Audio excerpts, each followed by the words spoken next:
You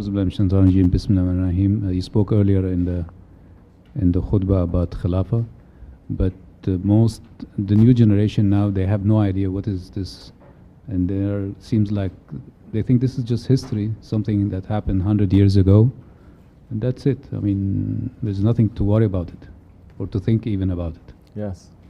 So what can we do for them to make them Be understand? with them, talk to them. If they want to talk to you, if they want to listen, we are not responsible for everything. But we are responsible for those who are around us and they're asking. Then we say, we don't preach to them. There's no preaching in Islam. Muslims they have Christian envy. Christians, they have missionaries, evangelists. So Muslims, they say, we are da'wah. We must do da'wah. We are da'i. Then they go door by door knocking on people's door, bothering them, just as the Christian missionaries do. That is not the way. It is forbidden to do that. So, but if they ask, you speak. Yeah. Don't ask. They're not really interested to ask these questions. No, which is why tariqat is more difficult, because this is tariqat knowledge now. It goes into Sharia and other things, yes, but it is tariqat knowledge now, because only tariqats are holding on to this. Not all tariqats also. Most tariqats don't hold on to this. That's why it is more difficult, because first, look to the mission of the Holy Prophet ﷺ. He spent 40 years preparing them for Islam. Don't be like Wahhabi now to say that before he was non-Muslim, and then angel came and then he became Muslim. Hasha. Sayyidina al-Awwalil al-Akhirin is saying he became Muslim when the angel came. So many are saying this. But he spent 40 years, yes, being with the people before he even say, La ilaha illallah. This is why it's difficult. Because he didn't just, when the order is given to him, when he was young, knowing, and he start preaching to them. He spent time with them. So that is a sunnah that we have to do. We have to spend time with people. Not even talking about Islam maybe, not even talking about Khilafat maybe. Help them, be their friends, be around them. You understand? Be friendly with them. Make them to trust you, make them to love you. So easy to just preach, right? But it's very difficult now to make people to love you. Once you do that, then you may speak. And perhaps they will listen. That is true to outside people, to gain their trust before you speak. It's true here in Tariqat. Just because you are here now, you cannot just tell people. You have to have a relationship with people. You have to make them to trust you. You have to love them. You have to care for them. Then that time you may speak something. Listen, this is not correct. Or this is very good you're doing.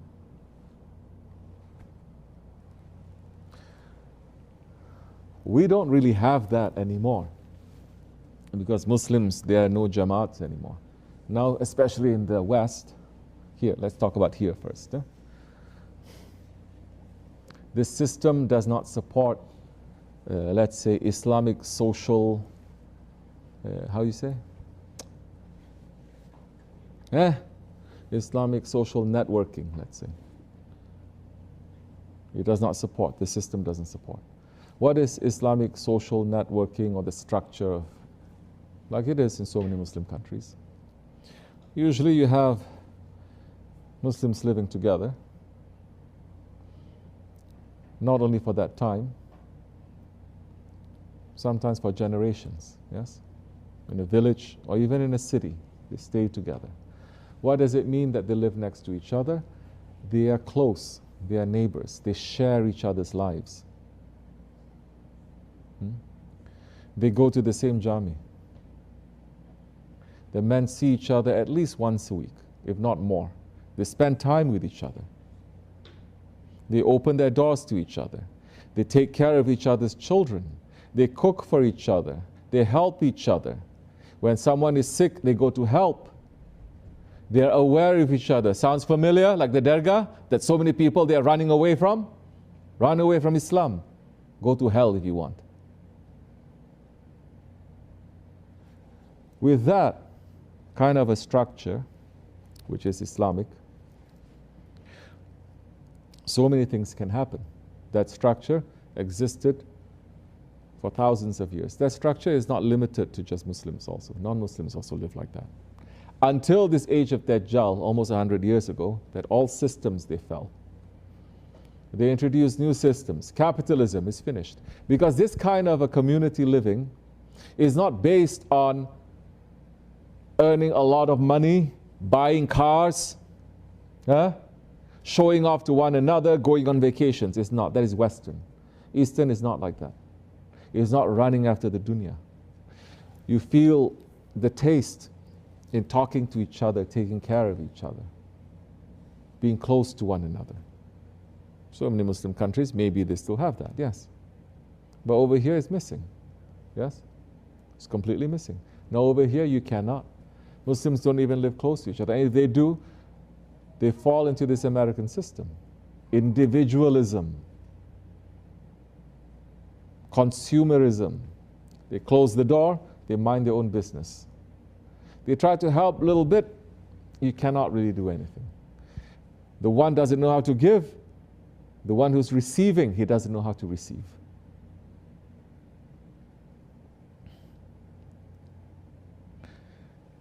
This here in the Dargah, why it's working?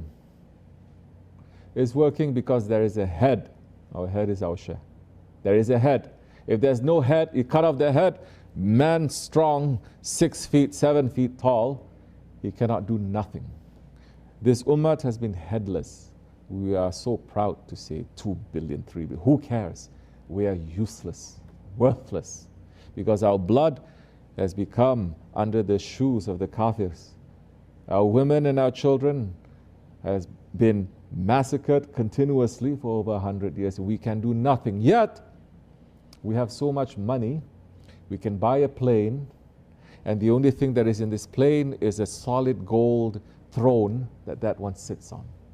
Yes? Now say that we don't deserve to be smacked. Long time ago we deserve.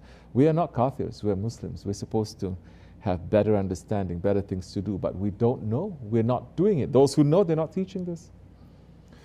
So we don't have that system to support that.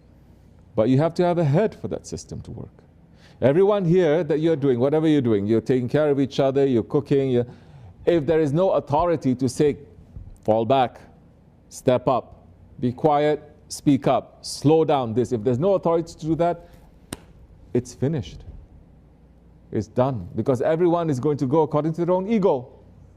I don't like this one. This one says something to me. This one did something to my child. This one is it's finished, it's cracked, it's finished. Because this is human nature also.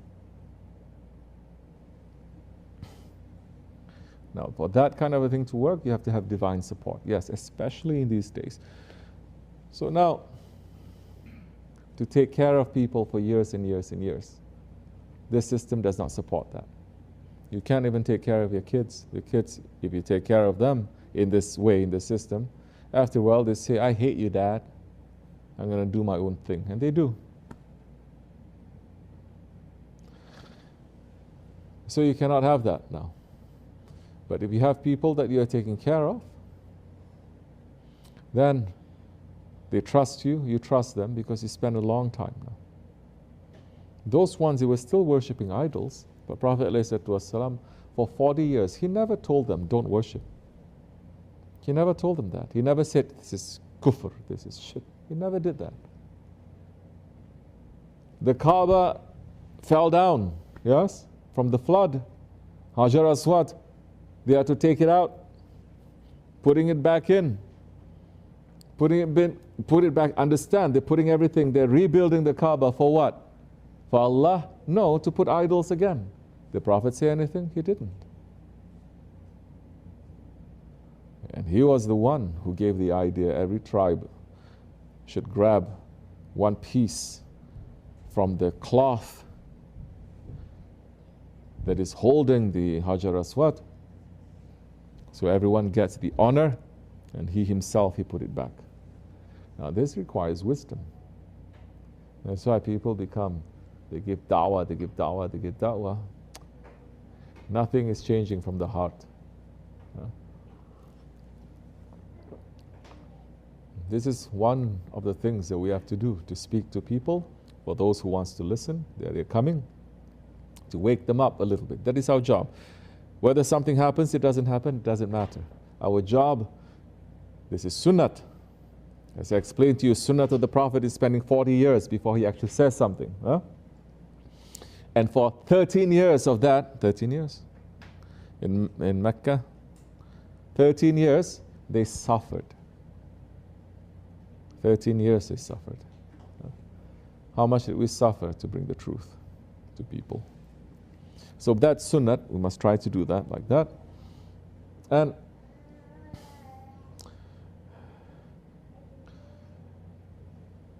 it is sunnat now to just say to them, as Allah is cooling down His Prophet ﷺ, saying, your job is only to say to them, you're not an authority over them. Because he was so worried, because he understands if they don't listen, they're going to end up in hell. And he says, it's not. Don't worry about them. If it's up to the Prophet, he's going to save his whole ummah. But didn't you listen to that hadith? Allah is going to say, but you don't know what they did. He was going to give intercession for them too. But he says, you don't know what they did after you left. Of course, did the Prophet not know? Of course he knows. Of course he knows. We're not going to know a prophet, we're not going to believe in a prophet who doesn't know. But that is showing now where the Prophet's heart and love is, and that is now showing what is the justice of Allah. So, yes, it's getting less and less. Now we're feeling as the prophets they felt. 124,000 prophets they came. And on the day of judgment, there'll be 124,000 prophets, and behind them will be their nation, lined up in lines, in saf. Everything with a flag. Shaykh Effendi, Shaykh Maulana saying, there will be so many prophets that they will not have one single person behind them, following them. Not one. Nobody listen. Look at Isa alayhi salam, Ruhullah. How many people listened to him? 12. 12. Nuh alayhi salam, the second Adam. How many people in that ship? 73. So many times, it's only a handful. And Shaykh Effendi is saying, there are so many prophets, not even one single follower behind them. Not one. And yet, there are so many, there will be in the nation of the Prophet ﷺ, not the prophets, but his awliya, the saints, the walis, the sheikhs. They will have so many behind them. One of them is our Shaykh and our grand Shaykh. Alhamdulillah. So, how you reach out to the hearts of the people, this is the thing. That's why tariqat is different from shariat. That's why tasawwuf is different from ilm. Ilm doesn't try to hook your heart. Ilm only tells you, this is this and this is that. Read a book, listen to my lecture. They don't try to go to your heart. But tasawwuf, the awliya Allah, like the prophets, they spend time with them, studying them, understanding them, what moves them. And then he speaks. Then that time he speaks, he spends time. They listen, they listen. They don't listen, they don't listen. You understand? So now, if it is your, don't worry, no one is listening to you. You do your job. Then maybe you're trying that, maybe they say, okay, you did this. It's not about you failing. Huh? It's about you doing your job. Doing it. You fail or success, that depends on Allah. You're truly trying, sincerely. They say, because he did that job, we can give him another job. And another job. and another work for the sake of Allah. Now, it doesn't matter the earlier job that you have just to speak to people. There's bigger things that you can do, that is for you to do. Huh? Is it so difficult to wake people up about the Khilafat? Really, is it so difficult? Especially in these days of Instagram and TikTok. Huh? Is it so difficult? No, it's not. People are like sheep or worse. They can easily be swayed. 1 minute like this, another minute like this, another minute like this. Yes? Oh, this is viral. The word themselves they use, this is not good. It's viral. It's like a virus. It's easy. Why are they not doing it? Question mark. Why are they not doing it? Those who have the power, those who have the authority, those who have the money and the resources, why are they not doing it? It's so easy. So easy. They don't want to do it because Shaitan says don't do it. And those ones, they look like complete Muslims, but they've already been bought by Shaitan. They made a, what is it called? Cartoon, Japanese cartoon, what is it called? Huh? Animal? Animal. Was it something? Huh? Manga. They made one about the year of the elephant. Did you know? About the attack of Abraha to the Kaaba. They made one. It's very high budget, very popular. A lot of people are watching it. Not one mention of the word of Islam in that whole thing. And it centers on the, let's say, the plan, the narrative, the storyline, how you have to have one character, you have to this, all taken from Hollywood, from Kafir way. We have our own stories. So they put this imaginary person too. It's not even someone who is there, who exists. The protagonist is imaginary.